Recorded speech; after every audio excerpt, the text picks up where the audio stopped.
Oi, amigos e irmãos, graça e paz. Vamos refletir em Efésios capítulo 3, versículos 8 e 9, mas vamos ler a partir do versículo 6. Diz assim: o mistério é que os gentios são co-herdeiros, membros do mesmo corpo e co-participantes da promessa em Cristo Jesus por meio do Evangelho, do qual fui constituído ministro, conforme o dom da graça de Deus a mim concedida, segundo a força operante do seu poder. A mim, o menor de todos os santos, foi dada esta graça de pregar aos gentios o evangelho das insondáveis riquezas de Cristo e manifestar a todos qual é a dispensação do mistério que durante tempos passados esteve oculto em Deus, que criou todas as coisas. Lembre-se de algo sempre: nossos lábios não são dignos de pronunciar o nome de Jesus. Este nome é doce demais, santo demais, e os nossos lábios não o merecem. Mas Deus, em sua imensa graça, nos escolheu e nos comissionou para que, por meio da nossa boca, fosse levada adiante a salvação de Cristo Jesus ao mundo. Isso é uma imensa graça. Deus nos capacitou para esta obra.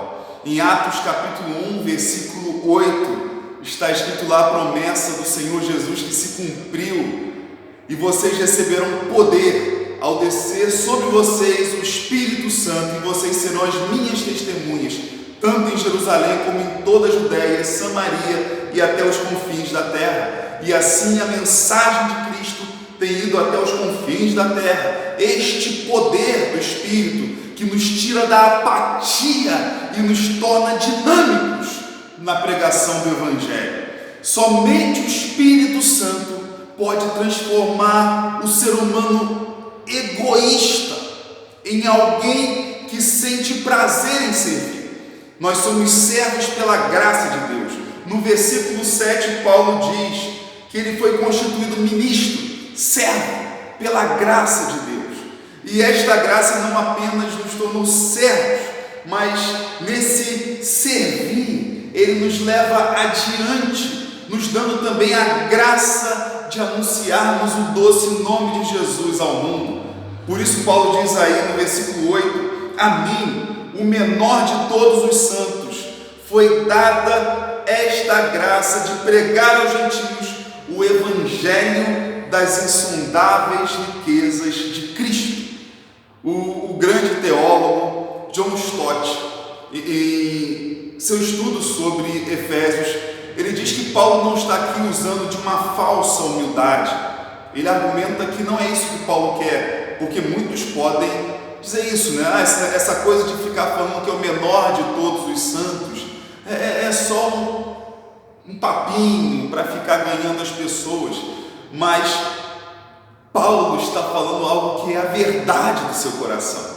E John Stott argumenta que essa verdade do coração de Paulo, ele está manifestando também com um trocadilho de palavras, porque alguns estudiosos dizem que Paulo era de baixa estatura, e o nome Paulo tem um significado de pequeno, e isso se soma ao fato que Paulo está se chamando, ele se intitulava de o menor de todos os santos, porque ele tinha consciência da graça de Deus em sua vida, porque ele anteriormente foi perseguidor da igreja. Ele merecia ter sido destruído por Cristo, mas ao contrário, Cristo o amou e o chamou para ser seu discípulo, proclamador desta grande verdade. E a gente pode ver que essa verdade não é somente a Paulo, mas ela é a todos os cristãos. O Pai, em sua imensa graça, nos concedeu o privilégio de pregar aos gentios o Evangelho, pregar a todo homem e mulher. Ser servo de Deus é uma graça. Pregar o nome de Jesus, o amor de Jesus também é graça. Lembrando mais uma vez, os nossos lábios não são dignos de simplesmente pronunciar o nome de Jesus, porque nós estamos em uma situação semelhante ao do profeta Isaías, como diz lá em Isaías 6,5, ele, ao ver o Senhor num alto e sublime trono, os anjos adorando o Senhor, ele diz: ai de mim, porque sou um homem de lábios impuros e habito no meio de um povo que também tem lábios impuros. Eu estou perdido. E os meus olhos viram o Rei, o Senhor dos exércitos. Ele achava que estava perdido, mas o Senhor deu a ele sua graça. O Senhor decidiu, pela sua imensa graça, que a obra de salvação do ser humano seria proclamado pelos nossos lábios pecadores. E na visão de Isaías, um anjo pegou uma brasa do altar, tocou nos lábios de Isaías e o purificou.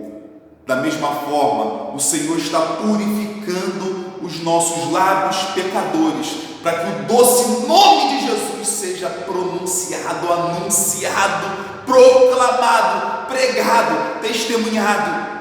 Esse é o ponto central da nossa mensagem. Nós somos testemunhas pela graça, não somos dignos dessa condição. E a igreja, sendo assim testemunha pela graça, ela recebeu e anuncia o evangelho das insondáveis riquezas de Cristo. Insondáveis é algo que não se pode rastrear. Uma das traduções possíveis. É algo tão maravilhoso, tão profundo espiritualmente, que se torna difícil de descrever pela limitação humana. Por isso nós falamos desta grandeza e conforme avançamos, nós descobrimos coisas novas, porque o Evangelho de Cristo é poderoso, é eterno. O nosso Deus é ilimitado, e a cada dia essa palavra dele, de um Deus eterno, ela se renova, pois o nosso Deus, ele é uma fonte inesgotável, e o Evangelho então traz em si as riquezas de Cristo.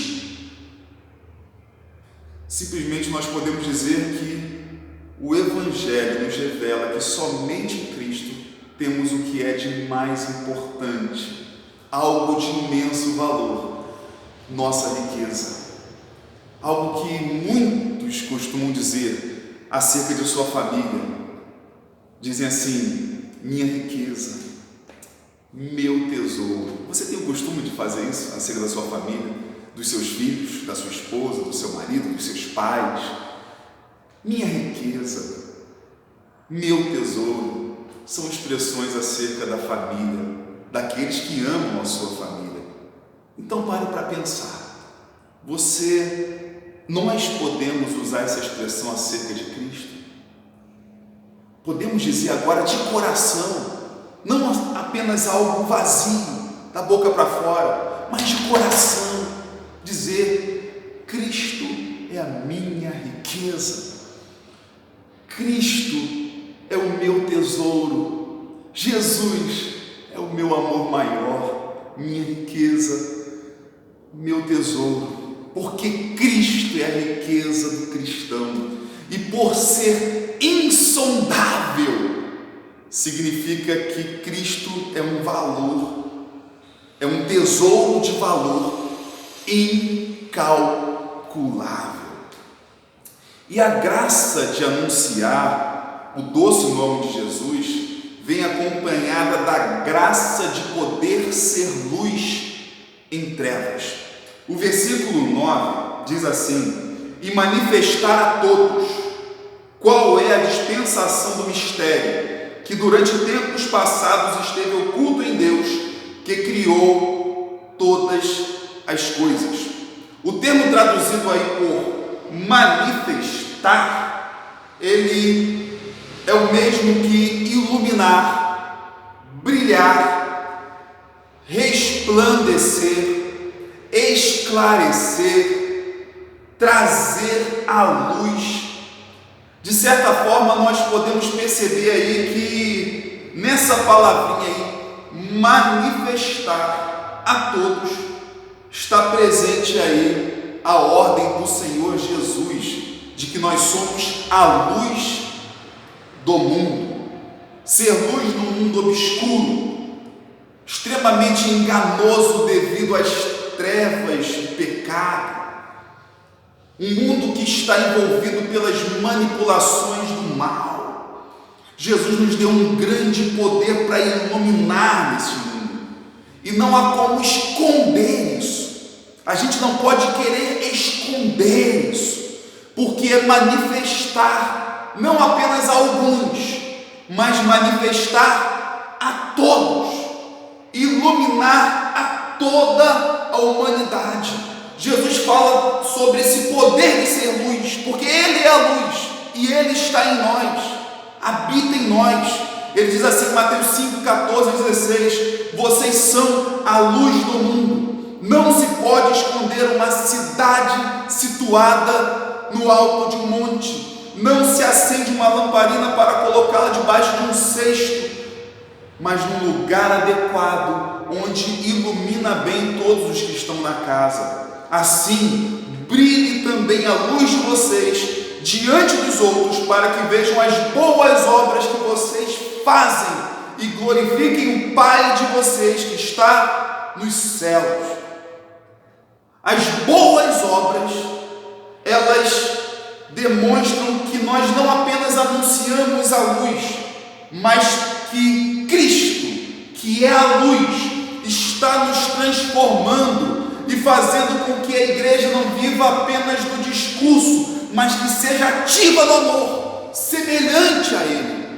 As boas obras fazem parte desse iluminar, porque fazem parte de um homem e de uma mulher transformados no poder de Cristo, que receberam a graça de serem servos, a graça de serem pregadores do Evangelho, a graça de serem luz no mundo em trevas, para que o mundo veja que há esperança. E aí diz: manifestar não apenas a alguns, mas a todos. Qual é a dispensação do mistério que durante tempos passados esteve oculto em Deus, que criou todas as coisas? A dispensação se refere à administração da casa, uma tarefa que nos foi dada em tornar público e conhecido algo que antes estava oculto ou que não tinha sido entendido ou compreendido por outros. O mistério não deve permanecer um mistério. O próprio texto ele ensina isso, que durante tempos passados esteve oculto em Deus, mas agora ele está sendo anunciado. O mistério, como diz o versículo 6, que os gentios são coerdeiros, membros do mesmo corpo e co-participantes da promessa em Cristo Jesus. O mistério revela a salvação em Cristo, a esperança em Cristo, que o ser humano é necessitado de Cristo. Portanto, cabe à igreja proclamar o evangelho da riqueza incalculável, que é o próprio Senhor Jesus Cristo. O Salvador não apenas dos judeus, de um povinho específico, de uma panelinha, mas o Salvador de todo homem, de toda mulher, que precisa ser proclamado, manifestado a todos. Como diz aí esse mesmo texto, Efésios 3, versículo 9, na tradução da Bíblia, a mensagem, que diz assim: minha tarefa, a sua tarefa, a tarefa de Paulo, que é a nossa tarefa. Ele diz assim: minha tarefa é tornar público isso, contar o que Deus, o Criador de todas as coisas, tem feito nos bastidores. O que estava nos bastidores agora está diante de todos.